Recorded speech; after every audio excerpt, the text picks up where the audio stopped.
Yo, what's going on, guys, and welcome to some more Giant Infection. In today's video, we're going to be getting a nuke on MALIK International, and I'm going to be talking a little bit about my strategy so that you guys can try and get a nuke for yourselves. So I think out of all of the Giant Infection maps, this is probably the hardest one to get a nuke on. So hopefully this strategy that I tell you about now will help you out. So the first thing is, if you've got an AK or a P90, I recommend doing this strategy. But if you get the Expedite, that's okay, because you can have a lot of fun using the shotgun on this map. There's two towers at the bottom of the map, and if you just camp in there, put your claymores down, put your deployable covers down, you can literally sit in there with your shotgun. I managed to get a nuke yesterday. I got to like 33, but the nuke didn't actually pop up, so that's why I had to go for another nuke, unfortunately. But that is what I recommend you do if you do get the shotgun on this map. But if you get the P90 or the AK on this map, then I definitely recommend sitting on the runway. I think that this is the best spot on this map when you're using long-range weapons, because, like, I mean, like, look how open it is. You can see them from absolutely miles away. You haven't got any, like places for them to hide. They haven't got dead silence that they can even use effectively. So I think just sitting out in the open is really good. As long as you're bouncing around, moving unpredictably, never stand still. Just move, constantly move, jump, whatever. Take cover a little bit, whatever. Just as long as you're moving, as long as you're in with a crowd of your teammates. I mean, obviously there is still a very unlucky chance that you could get hit by just a randomly thrown throwing knife, but just keep moving as much as possible, be as unpredictable as possible, and as long as you're staying with a bunch of your teammates, they're not all going to be looking at just you. That's kind of what I'd recommend anyway.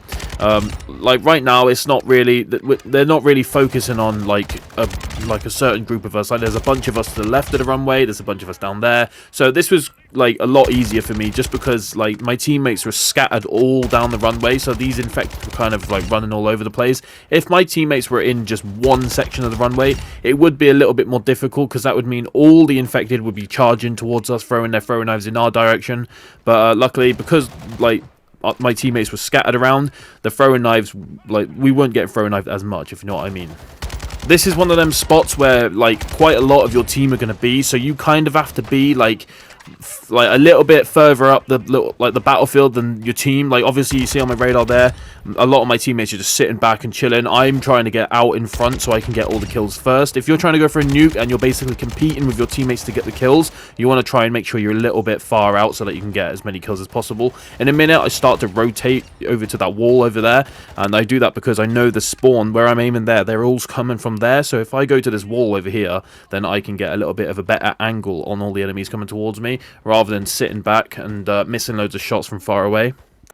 This kind of strategy would actually work on any of the maps, really. If you can see on the radar there, I've actually pressed myself right against the back corner of the whole map. So I know no one's coming behind me. I know no one's coming to the left of me, because that's the border of the map. So I don't have to worry about that. Also, you want to also look at your map and see who's actually alive on your team. So on my radar, I can see there's still people in the tower over there, and they're still shooting. So I know that no one's going to come from my right, because they could come to my right, to be fair, but I feel like they would go for my teammates before they come to me. Do you know what I mean? So I'm safe on my right, I'm safe on my left, I'm safe from behind, so I can just stand behind this wall and take cover. And we're pretty close here now, so I'm kind of just taking it nice and slow. But if you're taking cover against people only trying to throw a knife, you're going to do quite well, to be fair. So when you're using deployable cover as well, that's really, really helpful to use on any strategy. Always head glitch your deployable cover, because it's honestly so difficult to hit someone in a head glitch or a throw knife. But anyway, we're about to get the final kill for the nuke here. I think, do we get it on a 30 this time? Yeah, we do. We actually got it on 30. I don't know what's up with an infected. Sometimes you just don't get the nuke, or sometimes you get it on like a 36 or something. I'm not sure what's up with that, but yeah, we got the nuke on what's this map called? MALIK International, the airport map, the one with terminal. This is definitely the hardest one out of all of them, because there's not really that much of a strong spot that you can sit in, but still a really fun map to play, and I hope this strategy helps you out.